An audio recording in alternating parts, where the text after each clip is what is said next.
Parents strongly caution the following programs are intended for mature audiences over the age of 18. These programs may contain some material that many parents would not find suitable for children and may include intense violence, sexual situations, coarse language, and suggestive dialogue.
Oh shit, I done fucked up and hit the wrong damn thing. Look at me. I'm screwing shit up all over the damn place.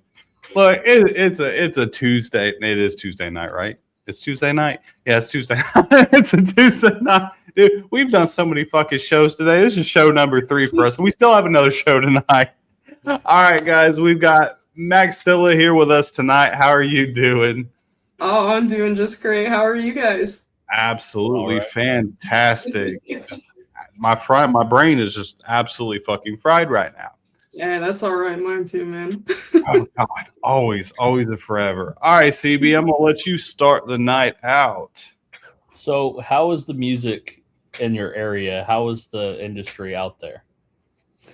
I fell in love with the Cleveland music scene. I'm originally from the New York, Connecticut area, and I found the scene there to be just, it wasn't very inviting. It's just very, super taken over by the industry now. It's totally tainted. And so coming here and really being on the ground level of all these incredible bands making it in these clubs and just hearing some of the music that's come out of this area, it makes me feel right at home, so welcome. And there's such a cool Cleveland edge that you can hear in the music that, right. It's so unique and it's so special. And I'm so glad to say that Maxilla is really from Cleveland. Okay. Cleveland's fun. I've been to Cleveland a few times, and I can't remember. There's this freaking bar downtown that we used to go to when we would tour through there. I know it had a lizard in the name. It's the Winking Lizard. Yes! That was my first guess. Yeah. Yes! That place was dope, and the food was great. It was absolutely great. I love it there. Yeah, we went. I know when I did a horror convention there one year, and we went there like every single night for 3 nights in a row after that shit was over, and it was really good. I enjoy the Cleveland area. Other than I don't like your weather because I don't do cold. I agree there. All during the winter, that shit sucks. It's horrible. Nice. It was rough this winter, and I would say it just started getting warm this week. Oh, hell no. It's been in like the 80s and 90s here for like 2 Damn. months. Man, But then again, we live in the deep south on an island, so makes sense. it gets hot fast. I kept warning him when he moved here from Arizona. I'm like, bro, there's hardly any cold weather here, and it gets hot very quickly, and it's humid as hell. It was nice for a few months. Yeah, a few months. A few months. That was it. So, about what age did you decide that you wanted to be a musician, and most importantly, why heavy metal? Oh man. Well, I mean, I think I was real little when I wanted to just be a musician. I was like in elementary school, probably like 7 or 8 years old when I started voice lessons. But that wasn't even anything rock or contemporary. I started training as a classical and opera singer when I was that little, but that definitely gave me the skills and the backing I need to sing metal, which is really cool. So I kind of got more into rock and metal when I was in high school. I was super angsty, needed an outlet. My dad showed me some of his favorite CDs. Like one day he sat me down and just started playing like all his favorite 90s CDs, like Black Crowes, Green Day, Nirvana, Alanis. And like after I heard Alanis, I was like, oh, fuck yeah. And that just that kind of started everything. She's queen of angst. I loved it. And I hated to say this. I hated Alanis Morissette. But the reason why is because my mother loved Alanis Morissette. But the minute she played her music, I knew it was cleaning day. If it was Alanis Morissette or Ace of Base or Madonna or Billy Idol, I knew I had about 10 minutes to get the fuck out of that house, or I was going to be cleaning baseboards all fucking day long. So, like, as soon as I heard that shit, I was out the damn house running as fast. I got to go play football. I'm out. I got practice. I got to go. I can't. That's so funny. I mean, that because my mom, like Madonna, that's her one and only. Like, so if my mom's in the house and I hear Madonna, like I know she's in there. So like that's like total mom music. I love it. That's like the mom rock. I was like, nope, I gotta go. I'm out. I didn't even want to hear that shit. It gives me PTSD of cleaning baseboards and shit and doing shit I didn't want to do. Yeah, that's why I was like, oh hell no.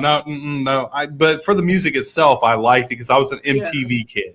Grew up on MTV, watching MTV, so everything on MTV was just like, that's kind of what drove me to wanting to be a musician and be a part of music, and some facet was because of that. So everybody always has a cool backstory on why they decide to be a musician, because you don't really just wake up one day and you're just like, I want to be a musician. There's something that triggers it. Yeah, so, So on that, if you could work with any musician in the world on a song, what musician would it be and why? I mean, I'd have to go with Lizzie Hale. She is my hero. I would also say Pat Benatar too, for more of like legend status.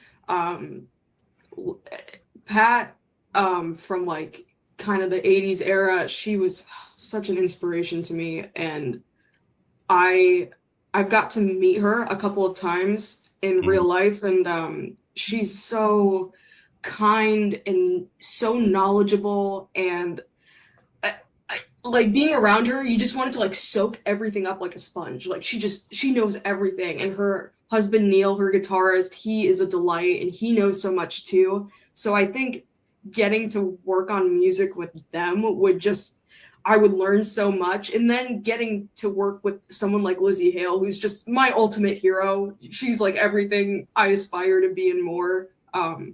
It would just be so fitting with the type of music she and I both play. She's one of the very few females that I see in the music, especially like metal and hard rock, that's like the woman can't touch anything without it turning to gold. Like literally. Nothing is bad ever. Like she's almost like the Taylor Swift of fucking metal and hard rock. Kinda like you put her on a track, she's the star. Everyone else just go away. Like she is She's fucking perfection. I couldn't agree more.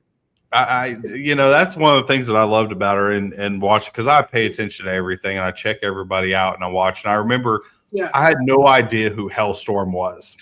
Mhm. And this was probably, it's been a while since then, but it was Welcome to Rockville.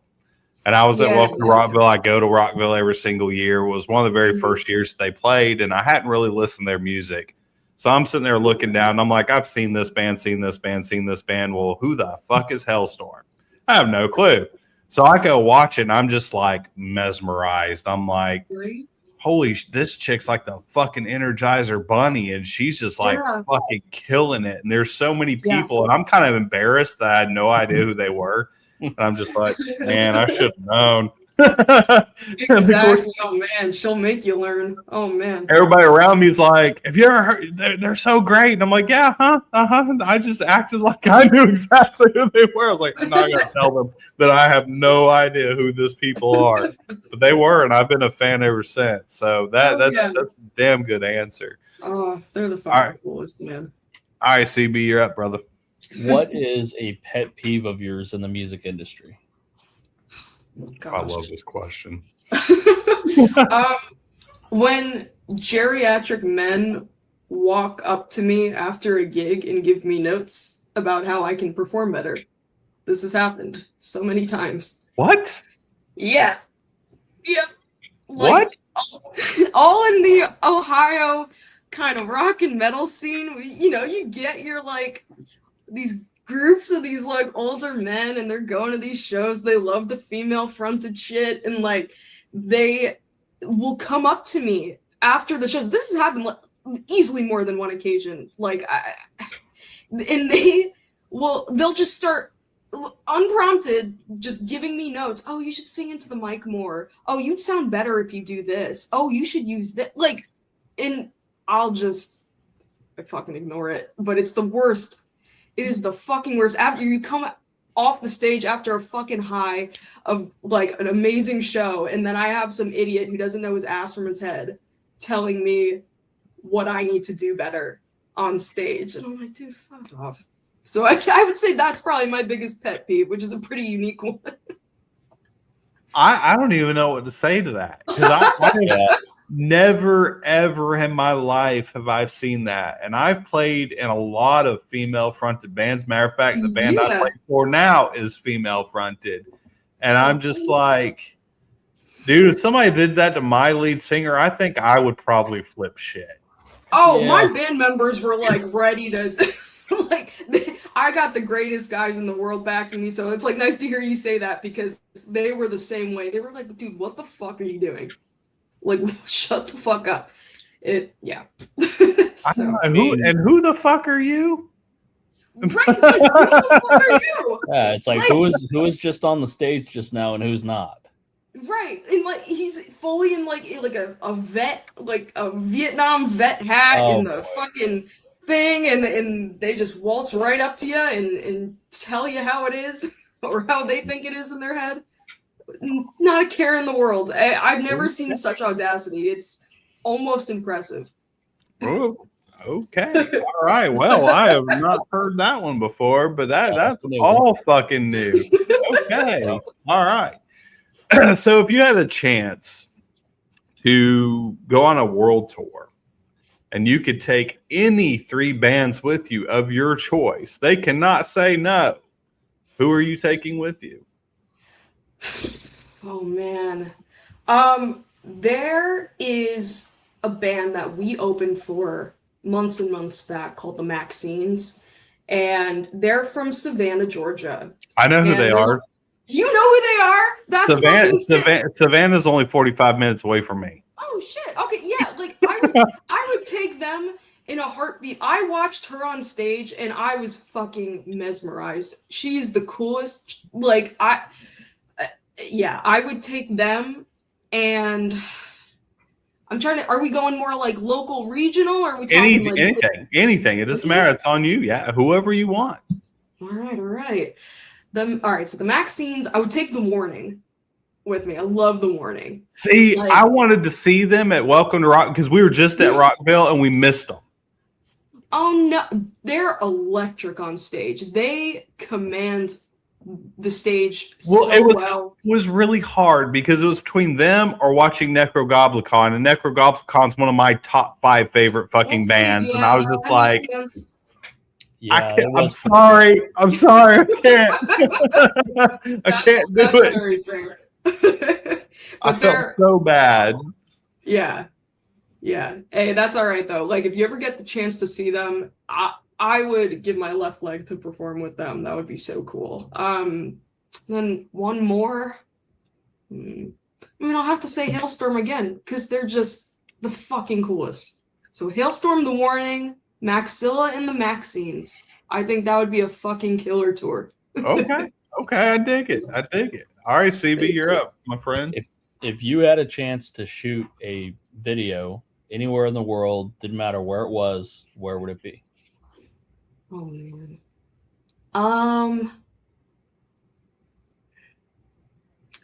I always have really loved Ireland and Scotland and all that Celtic history. I'm an Irish and Scottish girl myself.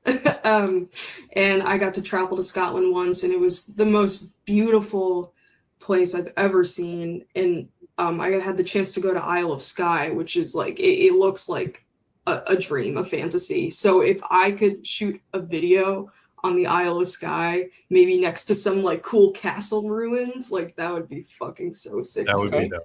We've gotten that answer quite a few times, actually. Really? Yeah. My God. Okay. No, I don't Now, feel so original. I heard it rains there a lot. When you traveled there, did it rain a lot there? It did, yeah. Especially the day I went to Isle of Skye in particular, it was raining and freezing. So it wasn't great, but it was still. I've always heard that Scotland is very cold and wet most of the year. Yeah. No, I'm good. I'll pass. That's fair. Very fair. I don't do cold. I've lived in cold climates twice in my life, and it was like the most miserable time ever. Like I lived in Connecticut for like a year and a half. Where in Connecticut? So we lived in Enfield for a little bit, and then we moved to New Britain, and it was horrific. Yeah. And I absolutely hated it.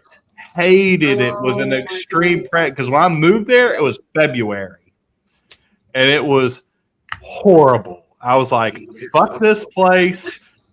I'm doing what I got to do here for the year and a half, and I'm getting the fuck out, and I'm going back home. And the minute I was able to go back home, I was like, I'm out. Peace. I've been up there a few times since then, but it's summertime when I go. I don't go any other damn time.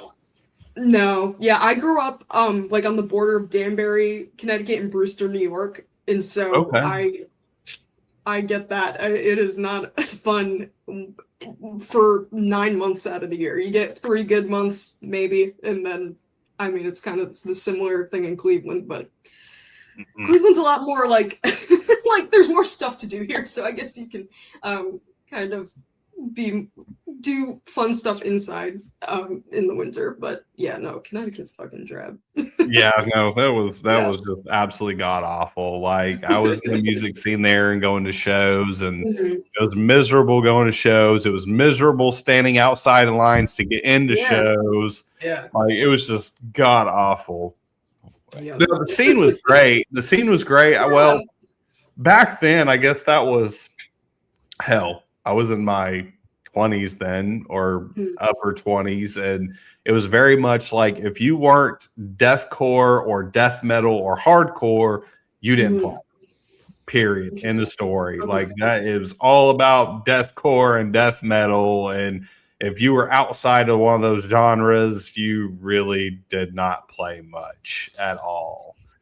Were you playing like Toads? Like what else is? Yeah, okay. What was the other one? Cherry Street Station. Yeah, I've heard of that. The Webster and Hartford. And there's a few other places. But I remember all those play, but it was all just like super heavy shit. And you didn't see anything else while I was there. Like the only other like anything outside of that was some big band. It was big band. Yeah. Or if it was a big band, you were going to the Mohegan Sun. and that's where you were seeing all the fucking Yeah. big bands at. Yeah. Well, All right, everyone's so- so cold. That's why they're like all these angry death metal. I guess so. Jeez. Yeah. It's fucking We're all crazy. so cold. So, if you had the chance to work with any producer, any legendary producer, who would you want to work with? First one that comes to my mind, because he just got inducted into the Rock Hall this year, is Rick Rubin. Oh, dude, see, that's my answer. Is that your answer? Down, I yes. mean, he's a legend. He's a legend. Like all my favorite '90s records, like I'd work with him. Well, he had his hands in everything back then. Yeah. Everything. Yeah. I mean, I can't for everything from fucking like the Beastie Boys and Yeah. all these other amazing bands from the 90s even into the early 2000s. Like Rick Rubin was a fucking household name. He was a rock star in his own damn right, and he wasn't even in a damn band, but everybody knew his name. Exactly. I mean, hey, that's why he is getting inducted, just him, and he's not even a fucking artist. Like he's just, I mean, he's the coolest. I wonder how old he is now. He's got to be in his 70s, 60s, Probably. 60s or I would have 70s. to guess. Yeah. At least. That's right. Is he even still doing it today? I don't think so. Maybe. I feel like no, I think he is. I saw that he had just produced something for like Marcus King, which was like really interesting to me because isn't Marcus King country? Right? I have no idea who that even is. Yeah.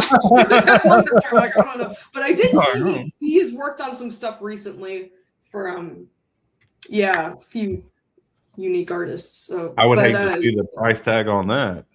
Oh God, I could imagine. Yep, that's going to be probably more than the house. Yeah. Oh boy. All right, CB, you are up, my friend. What is your favorite conspiracy theory or cryptid? Oh my God. It's so funny because if like my parents were here to like listen to this question, they'd be like, oh God, Haley, or my real name is Haley. Maxilla will talk about conspiracy theories forever. Oh man. I'm really into this is gonna sound so stupid. Like mushrooms in the sense of like they're aliens. Or like why are they here? I've heard And, that like, before. Have you heard that before? Uh-huh. And like how they have all the like different networks underground where they talk to each other and like communicate? That's fucking crazy. That's like that shit that like what is it the mushroom that's able to like infect insects and turn it cordyceps? Yeah. Yeah, That, like like- The Last of Us, basically, right? Yeah, Isn't that, like, yeah. Yeah. That's what it's based off of, but it's good Yeah. for humans, but it turns insects into like fucking zombies and controls their yeah. body and what they do, and they're actually dead, but still moving and functioning because of this damn fungus. Yeah, that you can't trust this fucking I'm telling you. You can't. I found a video once where someone like I don't know how they did it, like some synthesizer, and they connected it to a mushroom and it was playing like beautiful music. Yep. And that's why you can't trust these mushrooms. That's crazy to me. Now you're making me want to go out and throw away my mushroom coffee. That's kind of freaking me out now. Slowly taking us over. Keep them. Maybe they'll make you a whole new song. Maybe they'll inspire a new song if you like plug them into a synthesizer. This is why people like to do shrooms and then just start fucking writing music. Exactly. It's already there. It's in the mushrooms. You don't even need the psychedelic. It's already there. Oh my god! Holy crap! Okay. I'm gonna have to look that up because now I'm fucking curious. Yeah. Now I'm gonna have oh to my get God. down the fucking rabbit hole. It's the craziest shit. So yeah, I guess mushrooms for me and all the theories surrounding that. It's pretty interesting. I like to look into that. Okay. All right. Yeah. So, what is the worst thing that's ever happened to you on stage? Oh, it's not that bad. It's more funny, and a video of it does exist. When I was actually playing in Erie, and there at the end of one of our songs, I kind of like growl into the mic, "I must have died." And when I did that, I did not notice how close the microphone was to my face, and I just fucking hit the shit out of my teeth and nose, and you could hear it so like just boom, and then I go whoa, and then you hear that too. So that video exists. I probably one of these days I'll post it for a good chuckle. But yeah, I would say that I haven't had too many terrible things again besides the geriatric men trying to tell me how to perform better after the show, but hitting my mouth on the mic that like pretty hard was jarring. At least you never fell off stage. Yeah. No, not yet. Fingers crossed. 'Cause I have numerous. Really? Oh god. Yeah. How far was the fall? Well, the worst one was probably about 5 foot. And luckily there was no barrier, so the crowd was up. Well, they thought I was trying to crowd surf. I was not. I fell. Right. I made it look good. I played it off, got back on stage, and of course, as I'm walking off, my vocalist at the time walks up next to me and goes, "You failed it." I was like, "Mm-hmm. Yep, sure did." Because I'm blind as a bat, especially without my glasses. I can't see shit. Well, I grew up with really bad stage fright. Like anytime I knew I was getting on stage, I would throw up before every show. Like on cue, you knew the minute we were about to get on stage, I was going to puke. So I got to the point where I would take off my glasses because I can't see anybody. All I can see is just blurs of color. I can't see like figures. I can't see facial features. I can't see shit, but just blurs of color. So I would take it off and play blind. Well, that's not good for somebody who can't see because I trip over shit real fucking easily. So, of course, I move around a lot and I would trip over shit. And, of course, this day I tripped over a cord and fell over and ate shit. So, luckily, it was into the crowd. They caught me. They thought it was great. I played it off. I looked like a badass, but I really was not. I felt like a jackass after it. But it scared shit out of me, to be honest with you. So I was like, they're not going to catch me, and I'm going to hit the ground. I'm going to fucking break my neck or some shit. It's going to be god off. Oh my god. All right, CB, you are up, my friend. What is your most memorable fan interaction?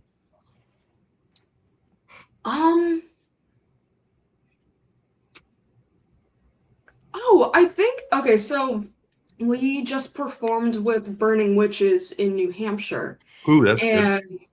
Yeah, oh man, they're the coolest. That was like probably one of my favorite shows I've ever played.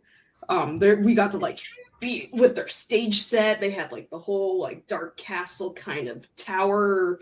It was really, really cool. And so we had a fan come up to our merch booth and talk to us for so long and just about their family and how they got into really liking rock and metal music. And it was just so nice. It was like a normal conversation, like of just this couple, like this older couple that has kids that are grown up and they just come to this venue to see shows and they didn't know who we were.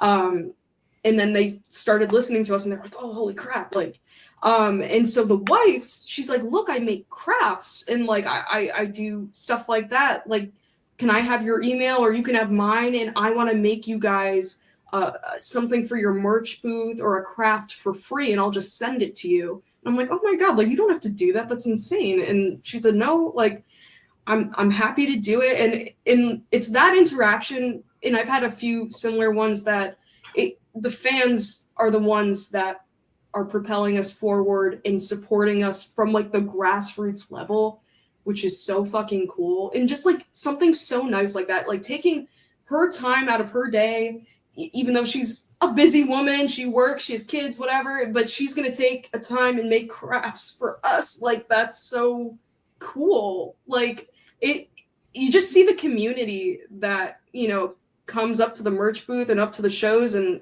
it's really special. So yeah, I think about that one a lot because that was just totally crazy to me. I'm like, why would you do that for me? Like, but that was really I cool. think a lot of bands lose sight of why they're there and who puts them there. And without fans, you're nothing. Like Exactly. you're absolutely nothing. You wouldn't be making money. You wouldn't do what you do. Nothing. Right. And I see so many bands treat fans like shit. Like they treat them like they're dirt. They're beneath them. They're underneath them. And I have a lot of respect for bands who don't do that. And I've seen some big bands that I've met before, like one that comes to mind was Suicide Silence, Mitch Lucker. First time I met him, they weren't even signed yet. And this man would, and we literally just talked about him the show prior.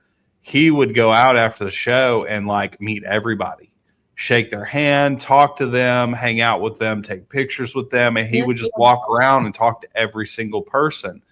Same thing with there was a year again going to Welcome to Rockville. I had never heard of this band, Gemini Syndrome. And they were fucking fantastic. And afterwards, they didn't leave the stage and go off the back and never see him again. They got off the stage, but they all jumped off the stage in the front, jumped over the barrier, and started handing out pics and handing out CDs and talking to every person that they could within that crowd. And then they just started walking amongst the crowd, going to watch, other bands with people and acting like they were just nobody. Yeah. And to me, I respect the shit out of that. When I see bands do that, I have so much more respect for you than ones that just don't want anything to do with their fans. They sit on the bus. They don't ever come out. They don't do anything. Right. You've got to have that interaction. 100%. Because when you interact with those people, you could be small, but to those people that like you and they're fans of your music, they think you're huge. Right. Don't matter how many followers you are. They love you. Bottom line. So I like the fact that you guys actually remember like what goes on and these different fans that do this shit for you. Oh, hell yeah. Like I even have I have this little box at home that I keep all my fan gifts in. Like someone gave me they drove a Jeep, so they gave me one of their ducks off their car. And then, same with the craft, or like someone on an airplane, they found out I was Maxilla or whatever, and they gave me one of the airline pins or something. So I just I love keeping mementos like that because I have no words for it. I can't believe people are listening to my music and admiring it so much to be doing that. And that's, I can't even think about it like that. And I just think of myself as a normal, I'm just in the fucking crowd. I'm at the rock show. And every time our band comes off, we're right in the crowd, headbanging with everyone else for the headliner or, can't do anything else. That's what it's about. That's what it's supposed to be. Okay. So if heavy metal and hard rock never existed ever, or anything close to it, what type of music do you think that you would play? I think, and this is going to sound kind of crazy, but I think I'd go back to more of that classical style of music and more of that theatrical type of music, because I think there's something about it that connects to rock and metal so much. It's the grandeur, it's the drama of it all, and that's what just really gives me goosebumps, makes my heart start going. That's when I just feel so empowered by music. And so I think I would maybe go back to something like that, how I was studying it originally, because I think there's so much beauty in that type of music. And I love those big dramatic moments in music like that. See, I've always been a sucker for theatrical bands. Yeah. And that's the exact feeling that I got when I seen Ghost for the first time. Yes, Ghost. I got my little ghosty guy with me. Tobias. I'm sorry, I got my dog going. I got too excited. Easy. Tobias is the nicest guy alive. I met him once, and he was just a delight. I wish to hell I've met members of Ghost who played in the band, but I've never met Tobias himself.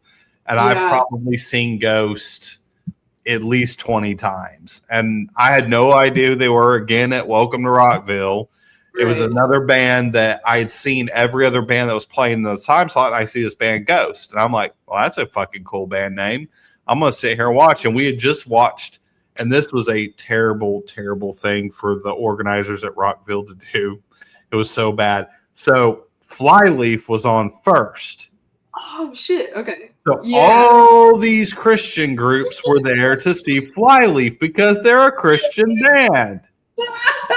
On the same stage, right after Flyleaf, is Ghost. That's good. I'm in the VIP area. I stay, and I'm like, all right, I'm going to check out this band Ghost.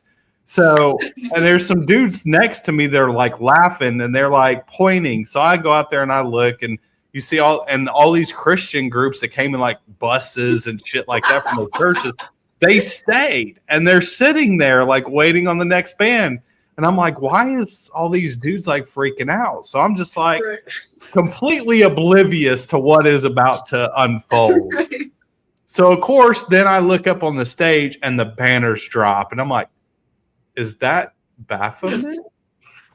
And I'm like, oh, no. I'm looking out there. And so then they the fog starts rolling in on the stage. And they start playing the intro to Year Zero and repeating it over and over. And you can see all these kids' eyes getting the size of like $50 coins. Some of them are crying. And I'm just like, oh, this is fucked up, but it's kind of funny, but it's fucked up. It's the funniest. And they come out and perform Year Zero right off the fucking bat. And of course, I'm digging the shit out. I didn't give a shit. Yeah. And I'm like, this band is fucking amazing. This is one of my favorite bands now. And I've been a huge fan ever since. But I was like, all right, Rockville, that was kind of fucked up. You put the satanic band on right after the Christian band, really, on the same stage. Yeah, they're always going to remember it, that's for sure. Oh, they're going to remember that fucking forever because, oh my, they came out with a fucking bang, and those kids were fucking terrified.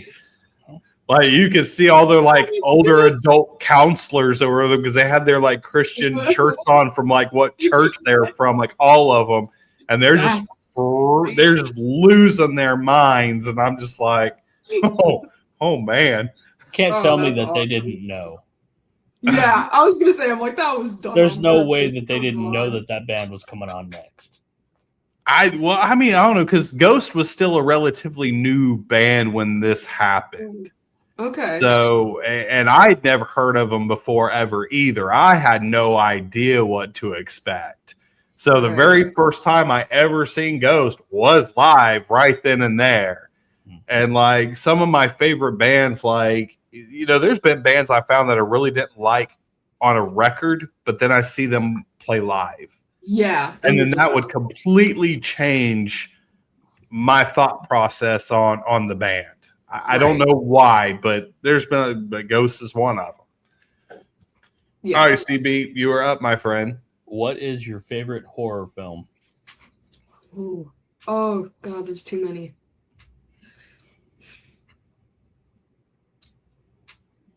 Okay, does Silence of the Lambs count? Yeah, could. Well, it depends on who you seem disappointed in that answer. It depends on who you ask. Yeah. It depends. That's fair, because, like, Silence of the Lambs is in, like, my top 5 movies of all time, so, like, that's why I thought of it first, but I'm, like, really into this. Do you know the movie Tusk? Yes. Like nobody knows it, and when I try to explain it, like they just walk away from me. But I love it. A lot of people have no idea that Johnny Depp was in that movie. Yeah, I know. I was just saying that. I'm like, no, he didn't want to be credited. Like, no. Have you ever seen the interview with Kevin Smith and he talks about the story about how he got Johnny Depp to do it? No. Yeah, there's a whole ass interview on it. I'm gonna have to look that up after. Yeah, and Johnny Depp did it for free. It's because their kids went to the same school. And I guess they were like waiting in line to pick up their kids and they ran into each other. And so they're talking just casual bullshit. And Kevin Smith starts telling him about his idea for Tusk. And Johnny was like, I want to do it. And he's like, are you fucking kidding me? And next thing you know, he got an email from his agent talking about he wanted to do it, but it had to be hush hush and he didn't want to be credited for it. And they had to change his appearance. So they did the prosthetic nose and all that shit. And I had no idea until I seen that interview that it was Johnny Depp. I had no clue. I didn't know until I looked at the credits and I was like, wait, what the fuck? Like, that's I'm glad you guys know Tusk is like, it's like so niche and nobody knows it. But I was driving the other day, like in Cleveland, and I stopped behind a woman with a bumper sticker that said like, honk if you love the whatever your movie this came out, the movie Tusk or something. And I'm like, that's fucking weird. And I was honking because I was so like, where do you even find a bumper sticker?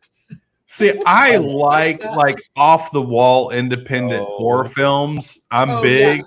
And when he first moved here, I introduced him to Tusk amongst a million other like B-rated indie horror films that nobody's ever heard of. And I've been watching them ever since I was a kid because I was big into like the trauma films, Toxic Avenger and Class of Nukem High, super gory, super grotesque, gratuitous amounts of nudity.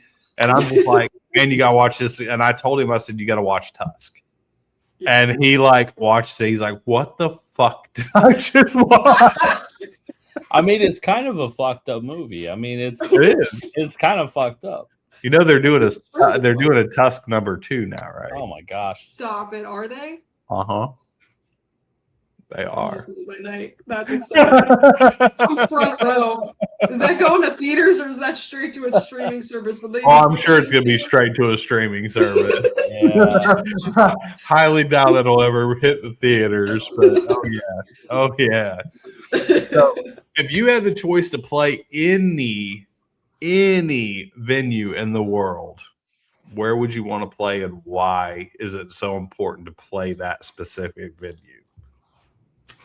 I would love to play Milton Keynes, in England because, in high school, my favorite record, I listened to it like for hours and hours and hours on repeat, was Green Day's Bullet in a Bible, which was their live American Idiot tour movie and, CD. And, watching that film, it inspired me to pick up the guitar and start playing, and just seeing how electric the crowd was and just the tumultuous time it was when the record came out, and you can feel that energy in the crowd, all the political, upheaval, and I just like that stage, that set, it just burns into my memory. So if I got to play that same stage, that would just be like, it would be like a homecoming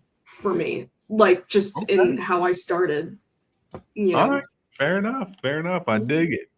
All right, CB, you're up, my friend. So if you could offer advice to any person that wants to get into the music industry, whether it's a new band or a person that wants to join a band or just getting started, what would that be? I guess based on how serious you want to get with it, I would say make sure to surround yourself with people you trust, first and foremost, because that was something I learned very quickly, that no one, it kind of sucks to say, but it feels like no one has your back in this industry anymore. And I mean, for what reason would they have your back, So having that inner circle of trusted individuals is so important, and it's what's gotten me from point A to point B, and what's gotten me from, like, again, starting with these shitty little recordings in my bedroom to what I'm doing now. I couldn't have done it without like my parents. I've mentioned them a lot in this, and they are extremely supportive, and I trust them with my life.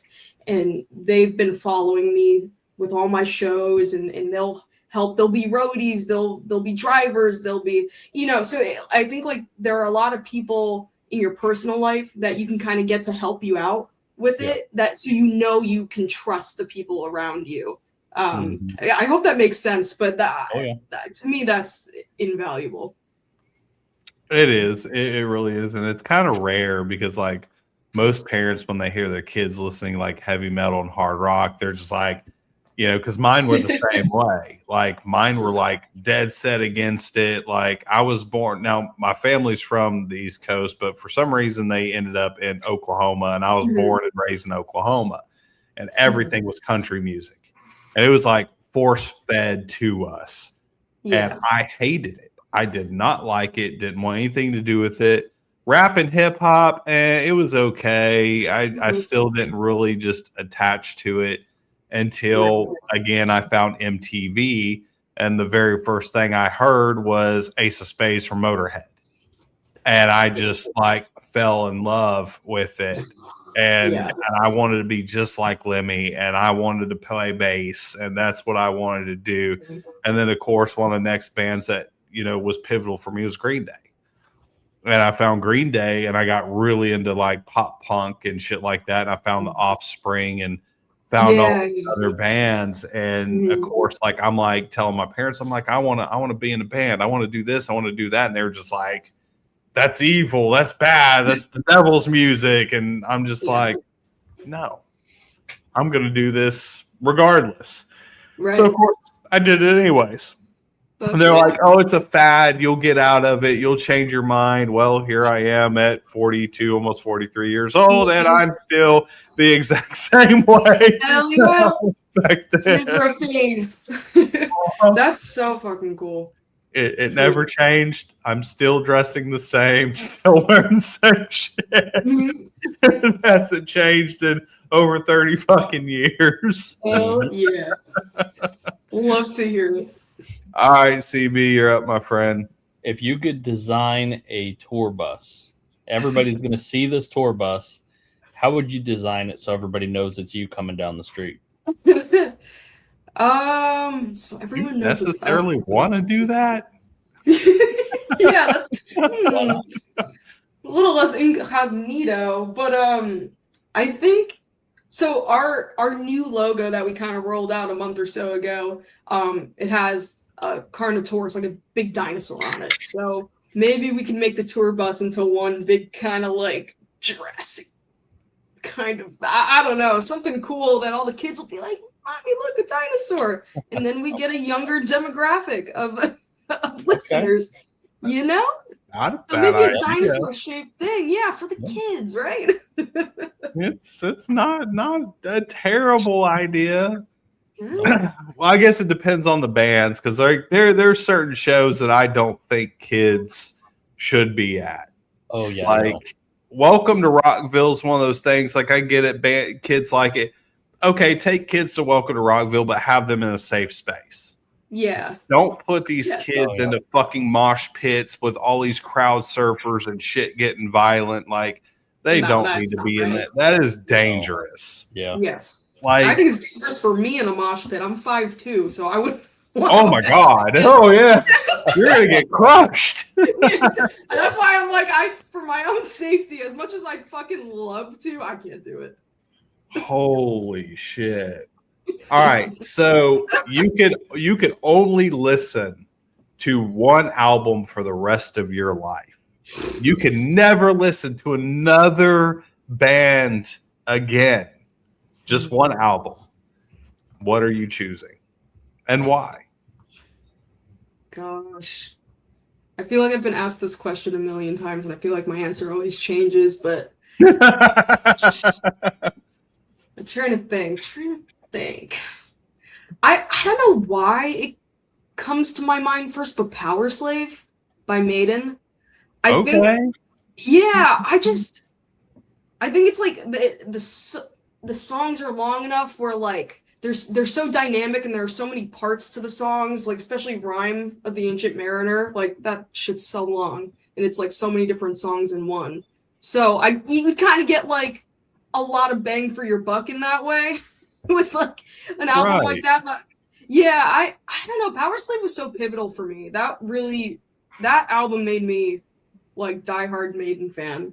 And I know people will say like Number of the Beast, Killers, whatever. Like, but I love that album. I really do. Yeah, every song. Banger. I'm glad you can pick. Cause I'm torn between two, and it hurts my heart to have to choose between the two. Right. Yeah. But it's either Marilyn Manson's Antichrist Superstar or Rob Zombie's Hellbilly Deluxe 2. Yeah. And I'm just like, I don't know. I don't It's a know. Which Yeah, one. that's those are great picks. They're Really good. both very pivotal albums in my life and shit that steered me in different ways and hit me differently, and I just don't fucking know. Yeah. So I love to hear other people's answers on that, because there's just so many like pivotal albums throughout the whole history of heavy metal and hard rock. Right. And there's so many bands, and it's so hard to fucking choose just one.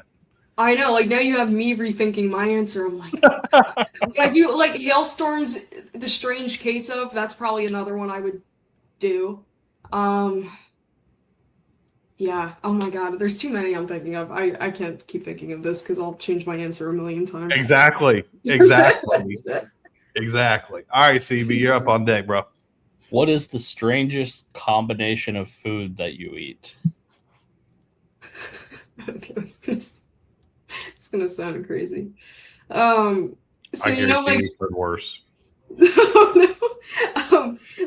So like goldfish crackers? Yes. Yeah. When I was little, I really enjoyed dipping them in ketchup and eating them. Just like the normal cheddar ones in ketchup. And I'm not gonna lie, there are some times in my adult life that I do it, and I'm like, this is still fucking good to me. So, kind of weird, but I like it. I mean, it's not too far-fetched, because like I used to put those in tomato soup. Yeah, all right. See, that now I don't feel so bad. And then I changed it because he knows like my favorite snack in the entire world is Cheez-Its.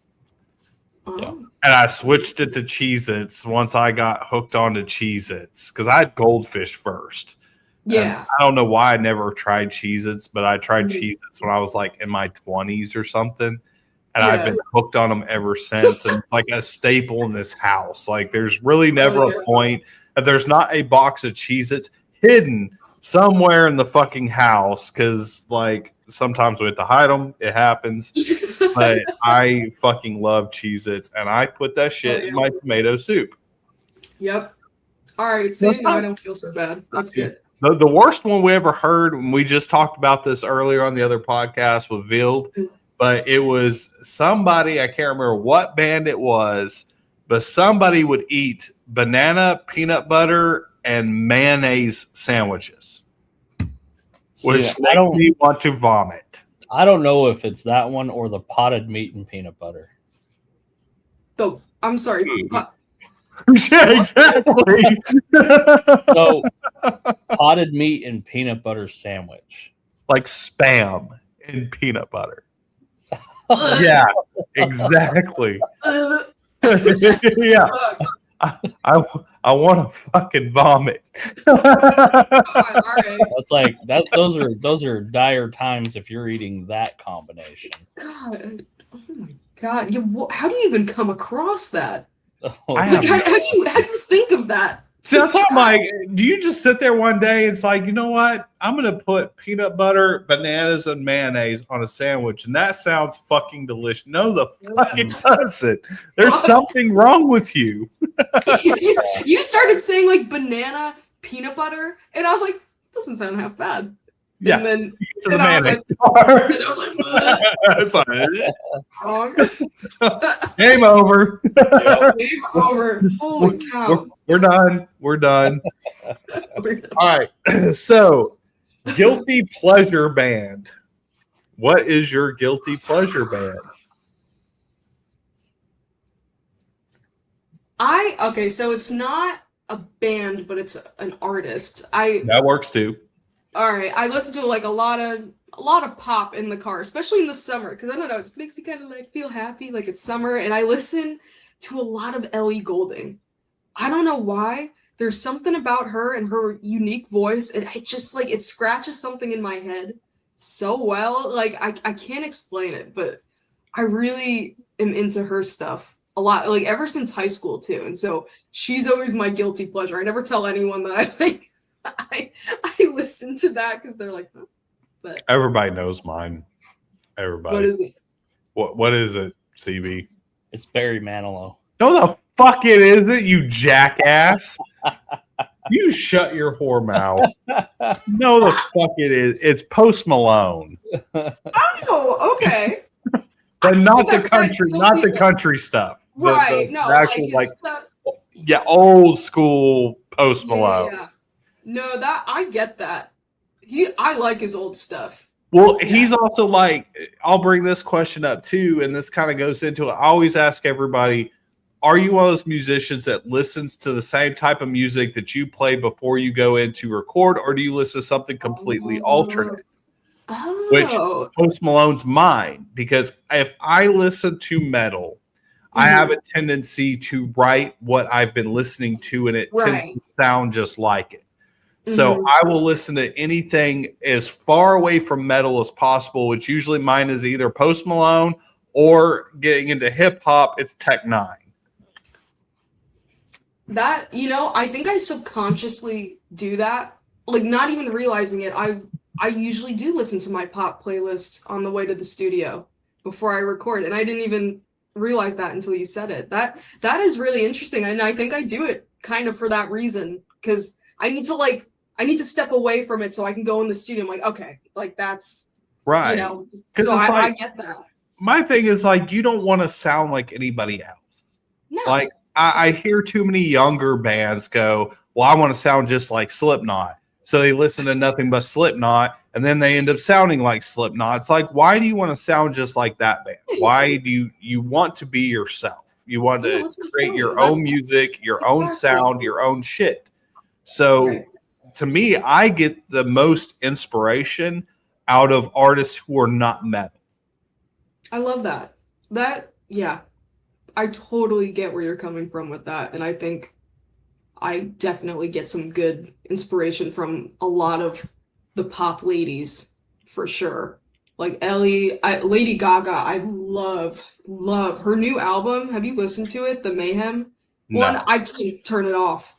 There's not a skip in that album. It's so good. And that is not stuff I usually listen to, but there's only one pop female that I actually like and I listen to.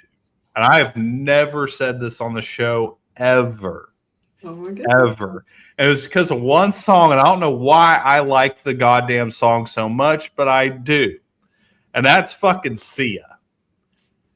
With that damn song Chandelier. I love that fucking song. I don't that's know, on my playlist. Yeah, I don't know why I like it so much, but I like her stuff. She's the only one. She's the only one that I like. Okay. I don't know why. It's just different. It's not that like teeny bopper fucking poppy shit. It's more adult. It's raw. It's a little more raw. You know? Her voice is so insane too. And I didn't realize how old she is. Right? I thought she was super young. She is not. She's older than me. Because like she didn't blow up till Chandelier, right? And like how old was she when that came out? Probably. Don't even know. I know she's like in her 60s. Yeah, so I like probably her 40s or 50s. Yeah, 50s. 50s. Like that. Fuck. Imagine like you're 50 and then it's that one song you finally just. Yeah, which is why like I tell, because we hear so many people that are like, I hear bands that are like in their late 20s and they're like, it's too late for us. We're just going to quit and go on. And I'm like, dude, it's never too late. No. Like just because you haven't got you've been a band for 5-6 years, but most bands don't even make it till after their 7-year mark or longer. Like, it takes that long. Right. So on that, CB, I'm going to let you have the last question before we wrap it up. All right. So let's see. Let's find a good one. If Okay. you could throw a random musical instrument into your music, what would that be? I think only because I was talking about this with my best friend. My best friend plays violin. And so I was just talking about how I love like that dramatic theatrical sound in music like this. So adding like strings, like a violin, I would love to get her on a track. She would never do it. She's like, she and I are like polar opposites. I'm like, metal, punk, whatever. She's all about pop, Taylor Swift, Harry Styles, whatever. But she's a great violinist, and I would put her on a track in a heartbeat because I think that would sound so cool. I would love to get to a point in our career and in our music that we can add some of that kind of sound of grandeur into more of our tracks. Like that would be so cool. So something like that for sure. Okay. Fantastic. On that, we have ran out of time, boys and girls. Please stay with us because we're going to be back in another hour with another band. So hang in there. Just wait. We're going to be on again live. Thank you so much for joining us. You actually stay put because I want to talk to you after the show. On that, thank you for joining. We'll see you in another hour.